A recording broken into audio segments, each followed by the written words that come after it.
And now at noon, breaking news. Tropical Storm Alberto officially forming in the Gulf in the past 2 hours. The system that has already brought the heavy rain and flooding is now the first named storm of the Atlantic hurricane season. Take a look at this video from saltwater recon in just the past hour. That is a huge water spout just offshore of Jamaica Beach. And this video from Sea Isle in Galveston shows flooding already happening on the island this morning. Dr. Michael Brennan, head of the National Hurricane Center on the storm's impacts, even though landfall is hundreds of miles away. Even though the center is going to be moving due west toward the coast of Mexico, those tropical storm conditions are going to continue along much of the Texas coast from just south and west of Galveston down through Corpus Christi down to Brownsville. High water, a huge concern with this storm. We have team coverage with crews spread out across Texas, giving us a look at the conditions on the ground. We will hear from them in just a moment. But first, let's show you a live look at the high water on Surfside Beach. This from our partners at Saltwater Recon. You can see the water pushing up over the dunes already. Man, swapping that pier a bit there. Good afternoon. I'm Sherman Chow. Meteorologist Kim Castro in the Weather Center.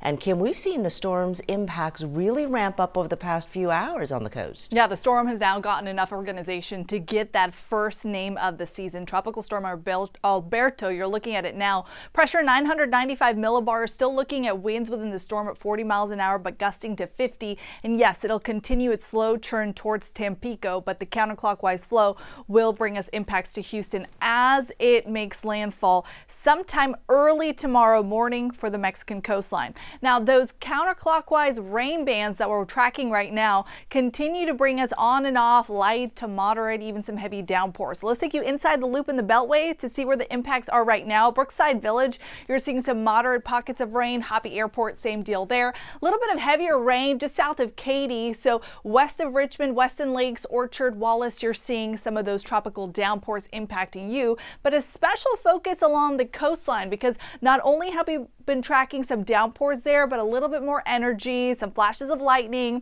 and just southwest of our coastline there for Aransas, there's a tornado warning. We've got the threat for some spin in the atmosphere and isolated tornadoes because of this wide field of rotation. Notice the center of the storm about 600 miles away from us, but it churns this spin and we can't rule out the possibility of an isolated tornado. In fact, right now, the National Weather Service is weighing whether we need a tornado watch here. It's likely that we'll see one issued for the next few hours. Regardless, the Storm Prediction Center has flagged the areas in red for a low-end threat, a 2% chance to see a tornado warning pop. So that includes Harris County, Fort Bend, Matagorda, Brazoria, and Galveston counties too. Talking about Galveston counties and the coast, these impacts will be with us throughout the day, at least through tomorrow morning. We're talking about that storm surge along with the high tides, which could raise the water level 2 to 4 feet along the coastline. For that reason, we could see flooded roadways, low-lying structures like homes and businesses like we've been seeing all morning long continue throughout the afternoon. Not to mention, of course, the high rip current risk and the shoreline erosion. So a lot of things to monitor, Shinmin, as the storm continues to track towards the west slowly throughout the day.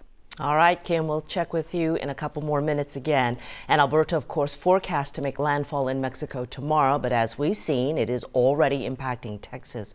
Corpus Christi may get up to a foot of rain. That's where we find CBS News correspondent Dave Malkoff. Dave, we've been watching your shot. Looks kind of rough out there. Sure, man, it is much more rough than it was earlier today. Let me just show you what the storm surge is doing. You were hearing about it from the meteorologist, but now we're actually seeing it. If I walk over here, I'm not walking into the ocean. I am walking through the parking lot here at the marina. Not only are we protected here in Corpus Christi by the bay here, but we're also protected by the barrier islands out there that are getting 4 to 6 feet of storm surge. So imagine what we're getting here, and this is all over the low-lying areas in Corpus Christi. They're getting it even worse over there on Mustang Island, which is the barrier island out here, Sherman. All right, Dave, hope you can dry out in a little bit. Thank you, sir. And back here closer to home, we have Devon Raming with us. He is in Galveston. As you saw, that area has already seen flooding from Alberto. Devon joining us live now from the Strand. So how are things looking where you are? Well, you know, it's interesting because we had this low here where we had no rain and no wind, but that rain and wind have returned. And, you know, the big story right now is also the tide and flooding. There are several pockets of the island right now that look just like this here on the Strand, with inches of floodwaters covering the streets. Now, earlier this morning, we came across several roads in neighborhoods that were nearly, if not completely, impassable, especially in the neighborhoods surrounding the Offats Bayou, where some of the boat ramps and fishing docks were underwater, forcing water into the streets. It was a similar story in coastal communities like Sea Isle and Jamaica Beach, where we ran into vacationers cutting their trips short and evacuating. We contemplating canceling it, but it was kind of last minute, so we said, nah, we'll take the chances. But except for today, everything panned out pretty good. Getting out of here before it get any worse than this. Now, according to the National Hurricane Center, areas along Galveston Bay and on the coast from Sabine Pass to Sargent can expect to see moderate coastal flooding anywhere from 2 to 4 feet today and continuing through tomorrow. Of course, we're going to continue to monitor conditions out here on the island and bring you the latest as things develop as the storm passes to our south. In Galveston Island, Devon Rahming, KHOU 11 News. In the meantime, let's send it over to my colleague Troy in Surfside with a look at conditions there. Troy.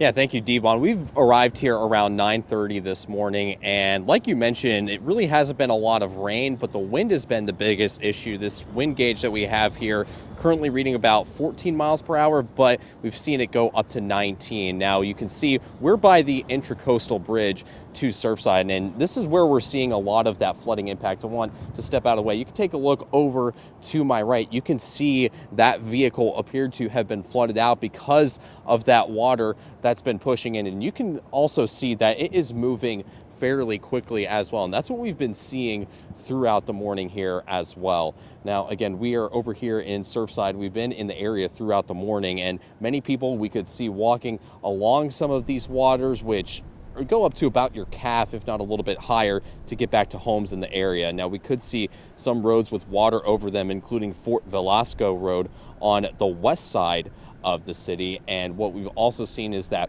beach access points were closed as those tides crept in earlier this morning. You know, the tide's expected to go down throughout the day, but as you can see, it's still inundated here throughout the island. Now, people who live along the coast say that waves have washed over the rock wall, and although those tides had pushed in earlier, we're still seeing people be cautious if they are deciding to drive out or in these conditions as well. Now, again, taking a look back out here live, this is one of the neighborhoods that is along near the Oyster Creek Cut area, and you can see just, again, the wind just pushing all this water on this side of Surfside Beach. So luckily, that's what we're going to be experiencing here. And again, right now, the wind is the biggest issue.